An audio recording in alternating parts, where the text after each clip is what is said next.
শহরে ফের পথ দুর্ঘটনা। বাস আর স্কুটির মধ্যে সংঘর্ষ, গুরুতর জখম হয়েছেন একজন। বাসটিকে আটক করেছে পুলিশ। শহরে আবার দুর্ঘটনা, সাত সকালেই বাস এবং স্কুটির মধ্যে সংঘর্ষ, গুরুতর জখম হয়েছেন একজন। বাসটিকে আটক করেছে পুলিশ। বিক্রম দাস আমাদের প্রতিনিধির সঙ্গে আছেন। বিক্রম, কি জানা যাচ্ছে?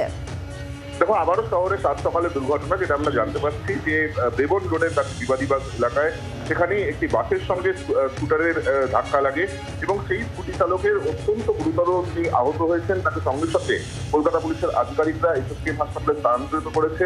সেখানে কিন্তু তিনি এই মুহূর্তে অত্যন্ত আশঙ্কাজনক অবস্থায় রয়েছেন, অত্যন্ত গুরুতর আহত অবস্থায় রয়েছেন, এমনটাই জানা যাচ্ছে। কিভাবে গোটা দুর্ঘটনা ঘটলো সেটা খতিয়ে দেখা হচ্ছে। একদিকে কলকাতা পুলিশের ট্রাফিক পুলিশ, অপরদিকে হেয়ার থানার পুলিশের থেকে একটা খতিয়ে দেখছে। বাসটিও অত্যন্ত দ্রুত গতিতে আসছিল এবং স্কুটিও অত্যন্ত দ্রুত গতিতে আসছিল, এমনটাই জানা যাচ্ছে। এবং দুটি গাড়ির মধ্যে সংঘর্ষ হয়, তার ফলে এই দুর্ঘটনা, এমনটাই প্রাথমিকভাবে জানা যাচ্ছে। সেক্ষেত্রে বাসটিকে ইতিমধ্যেই আটক করেছে পুলিশ।